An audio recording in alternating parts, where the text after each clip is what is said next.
Hello and welcome to Green TV, PATT Foundation. I'm Gail Acaster and I'm joined today by Dr. Andrew Steele for a weekly update. So, hello Andy, how are you? I'm all right, Gail. Been busy, as always. Yeah, you have. So tell us about the last couple of weeks, because you've had quite a busy one. Yeah, fair bit of tree planting done, which is good. I think we're at about nearly a total of 40,000 trees, roughly, for this planting season. So we're coming to the end of the planting season in the next few weeks. But the team was out in Middlesbrough last week, planting with Ask and Brian College at Stewart Park.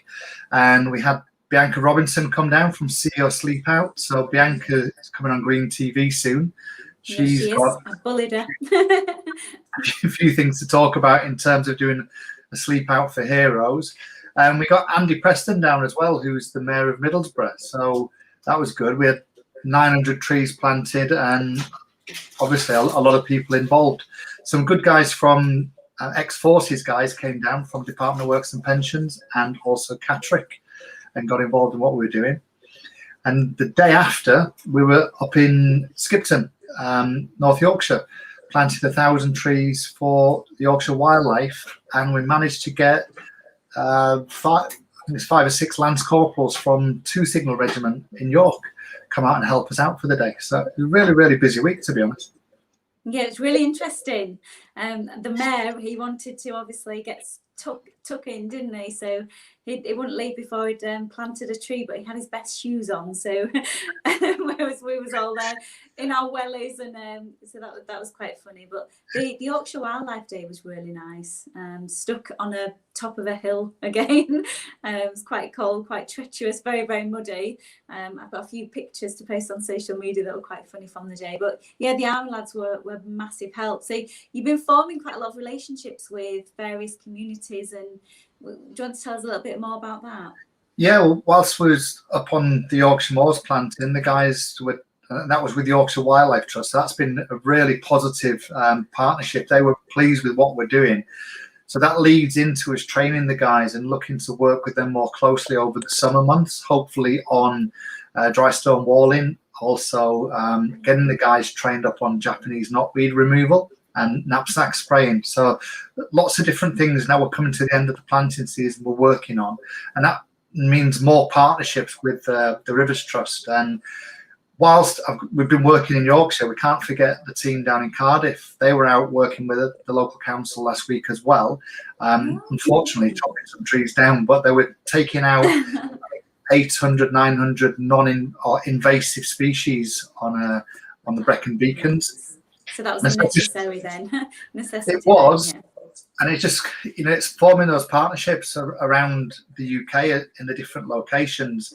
Middlesbrough was the first step into the northeast, and Darren Welsh was up there coordinating. But we had a good group of guys get involved from the northeast, and with Andy Preston's support, I think it bodes really well, not just for tree planting, but other stuff outside of that as well, which is beneficial from a mental health perspective, certainly for a lot of the veterans we've got involved.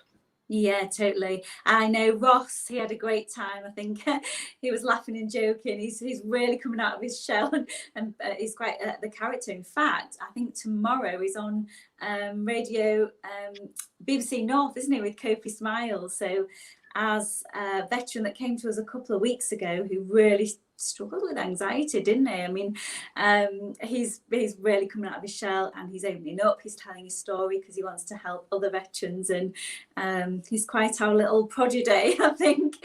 I don't think Ross has had a problem coming out of his shell. I think we've just given him the platform to do it. And again, what a great story.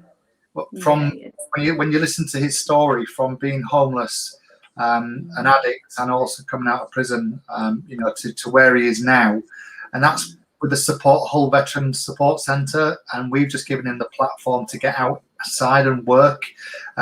People are, taking to his story and quite endeared by what he's doing, and he's been a proper Trojan. He's really getting out there and getting stuck in, even when it's a horizontal hailstone and 60-mile-an-hour gusty winds on the Yorkshire Moors. So that's been a really positive story. It's really hard work. It's not for the faint-hearted, as I've I've seen that as well. It's not as glamorous as you'll see from the social media when I'm personally the pictures out. But yeah, he is. He said to me, his words were, it's giving him a purpose. It's something he can create that's long lasting. So planting the trees is very therapeutic. It's, you know, it is long lasting. And he said it, and it's making his kids proud. So it's giving him a real driving force, which, you know, not just Ross, there's plenty on the team, isn't there? So yeah, it's a great work. So is there anything else you wanted to announce? Well, yeah, there's a few things. I just want to close off on Ross. I mean, one of the things Ross said that was really important was that you mentioned it. He wanted to show his kids the work that he's done, and it was about leaving a legacy. And I thought that was amazing, you know, to have that thought process in his mind that he's doing something not only beneficial for himself but for the future generations and the environment. Yeah, that was fascinating. Something to be proud of. He's proud. He was very proud of his yeah, work. That's great to see, and it's great that he's stepped up and doing that. Just to close off, because we don't want to take up too much more time, but a couple of things that we're working on at the moment. Hopefully we'll have Gary Stockton from Phoenix Heroes on the Green TV show in a few weeks. He's working with us on a Plant for Heroes project, which is another positive spin on what we've been doing. And I think we've also got to sort of look forward to the Yorkshire Wildlife Trust. I mean, and thankful for giving us the opportunity to do some work for them. And Susie Knight, a regional manager, just, you know, great testimony to the guys. She just said, wow, you know, we had 1,000 wood stakes to move. She said that would have taken us all day. And not only did we get the stakes moved, we got all the trees planted and the tree protection done as well, about a mile away from the road. So she was really impressed with the work ethic of the guys. So that bodes well going into other work. Gary has made an introduction to the Institute of Fisheries and Management, who are responsible for a lot of the fishing locations around the UK. So we're starting to work with those guys on where we can plant trees. And then incidentally, the gentleman we're talking to is the chairman of, I think, the East Yorkshire Rivers Trust as well, where we can do some more work for them.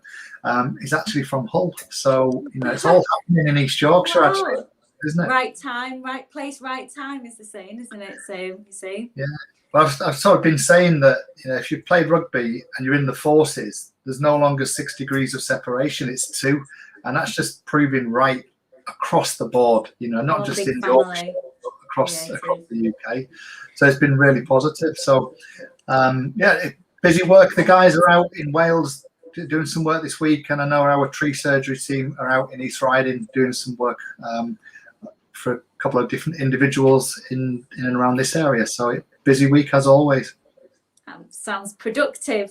You're forming quite the green community, so all good work. So well done you. So right, we'll wrap that up. So I think 8 minutes. I think you've got the 2 most chatterbox people to do a live thing ever. So we'll cut it short.